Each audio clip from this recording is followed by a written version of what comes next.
So that would give us 34 graduates from this course. Yeah, and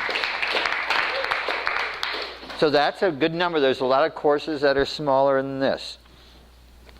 So where do you go from here? How do you pursue your further permaculture education and careers? And one is we really recommend that you go out and start teaching small little workshops and short workshops and community workshops or to schools. Find ways to actually go out and start explaining to people what permaculture is, and that will really sharpen up what you know, because they'll ask you embarrassing questions, and then you'll gradually learn from that. So, but it's good to go out and start teaching small.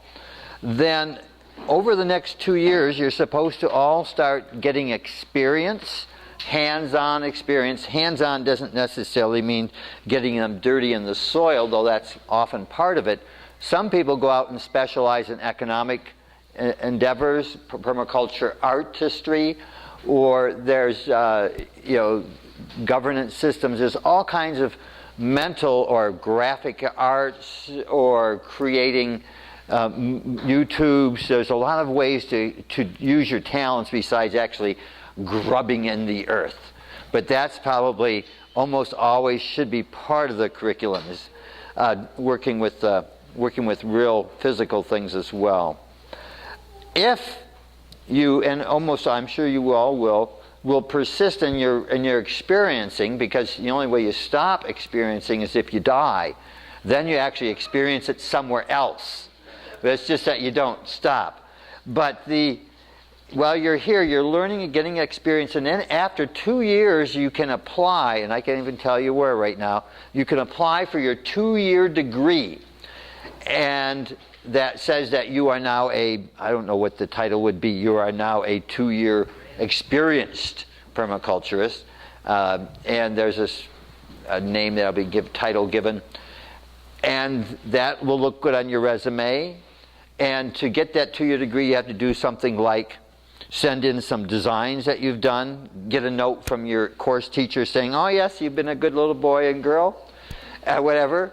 And then you send that on. Will probably be a little bit of money, because someone's going to have to process that and go through the papers and maybe make some phone calls. Maybe you have some references.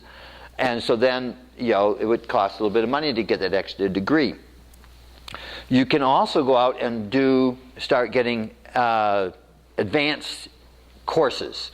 There is an advanced permaculture design courses where you learn advanced design, and then there's advanced teaching courses where you go and learn from some of the most long-time teachers at the techniques of teaching.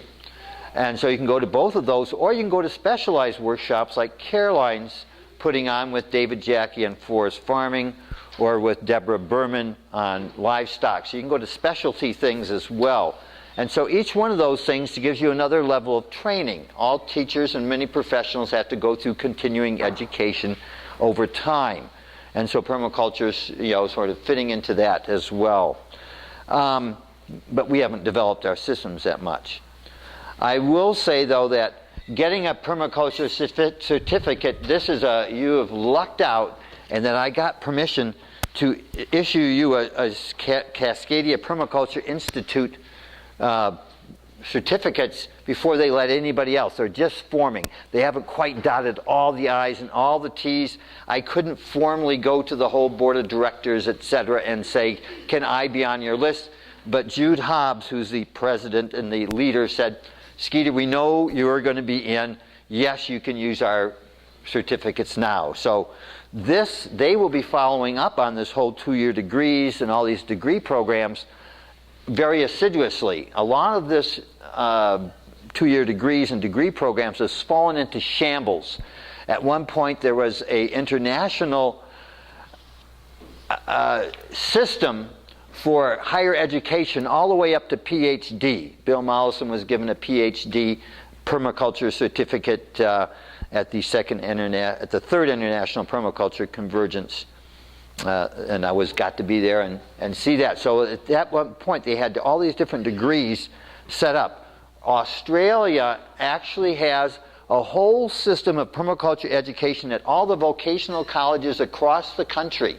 Dozens and dozens of community colleges, basically, or vocational colleges, give permaculture degrees, and they have several levels. They have 4 levels of permaculture degree that you can go to, and it's all very accredited, signed by the government, very careful curriculums and syllabuses, etc. So Australia, again, is way ahead of us, of course. So, but the international scene had fallen apart, and so we are now picking up the pieces in the U.S., and Cascadia is really leading the way in coming up with a real certificate, methodical, that if you got this stamp of approval, you've earned it.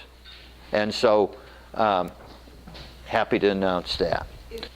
Eventually, the idea is that you, with your gained experiences and knowledge and your book studies, etc., you actually start I recommend going to further courses.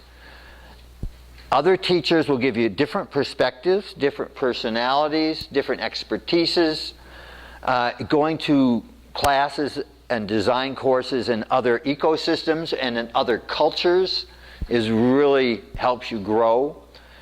Then eventually, as a result of all these things that you're doing, you get to the point where you say, gosh, I think maybe I'm ready to start teaching permaculture design courses.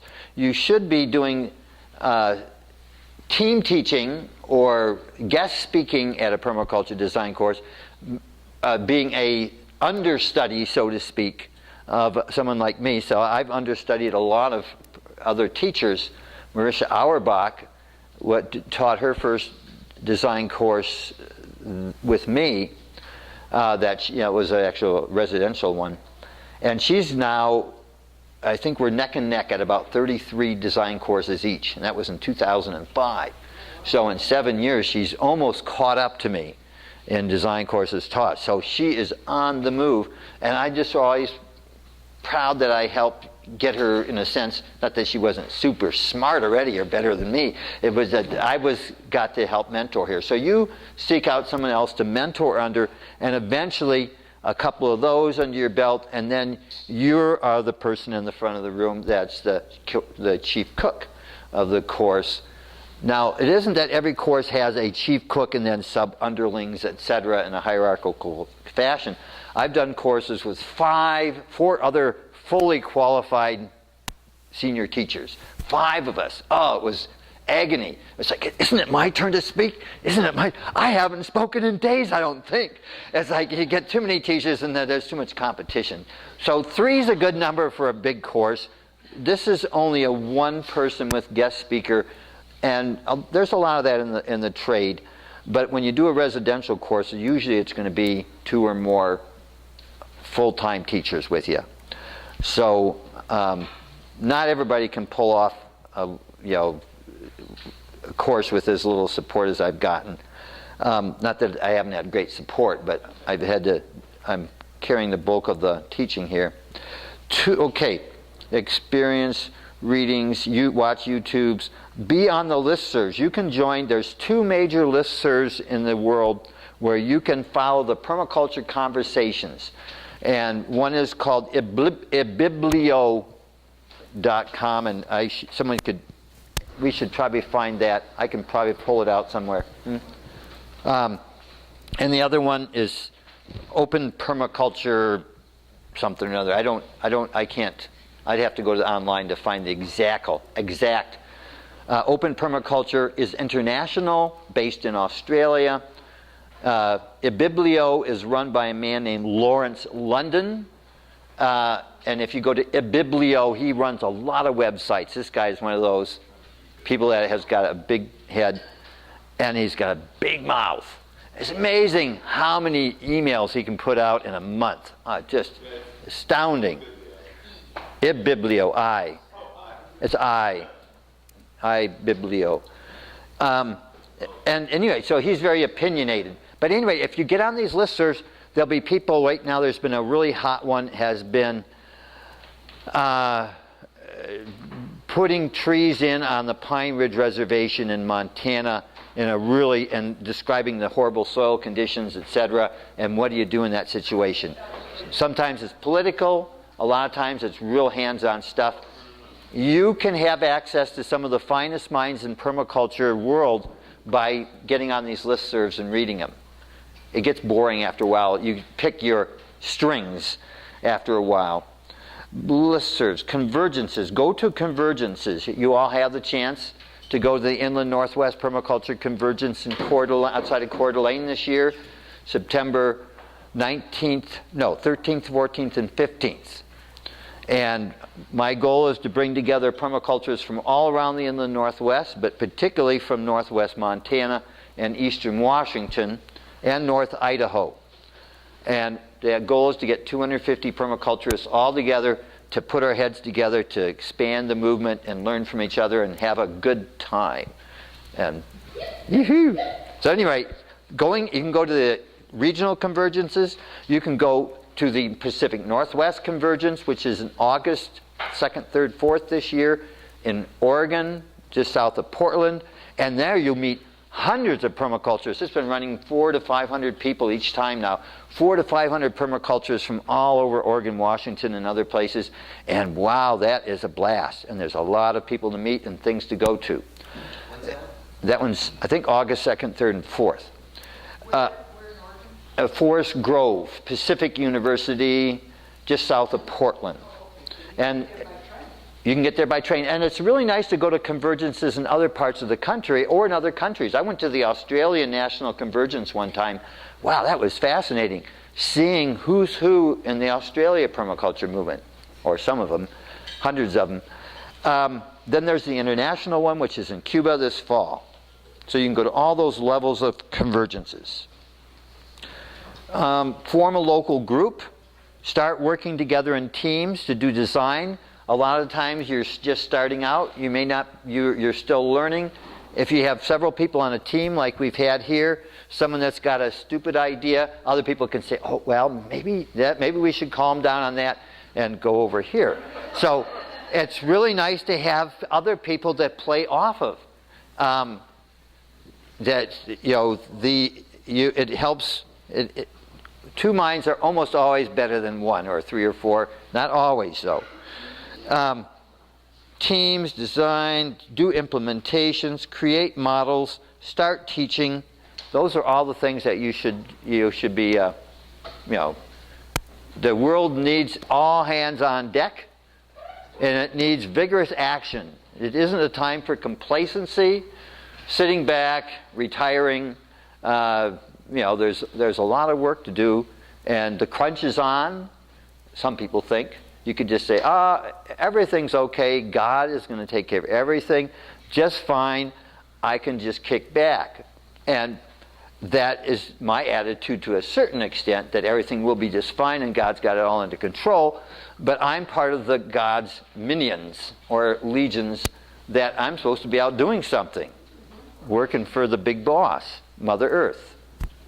The American permaculturists, being a particularly independent and contrary bunch of permaculturists, they've been very hard to organize, to get to agree to do anything together or to set standards. So the chances are pretty low. I think it would be wise for the movement to set up something like the big system in Australia, where it's certified at institutions of higher learning, and but we, I think, have to keep a close eye that the ethics are always kept in mind. Because once you get into big institutions, sometimes ethics go out the window if money comes in the door. Okay, all right, so now we have, thank you for, wow, it's always lovely to see the new group. Missoula needs a village building convergence. The Missoula Village Building Convergence would go over so well here. It's teams of people on bikes running around building things and painting streets and, various forms of, green hooliganism. Wonderful, wonderful stuff. So highly recommend this. You should get on it, Will. You can be on the team. Are you gonna start organizing one? Oh, okay.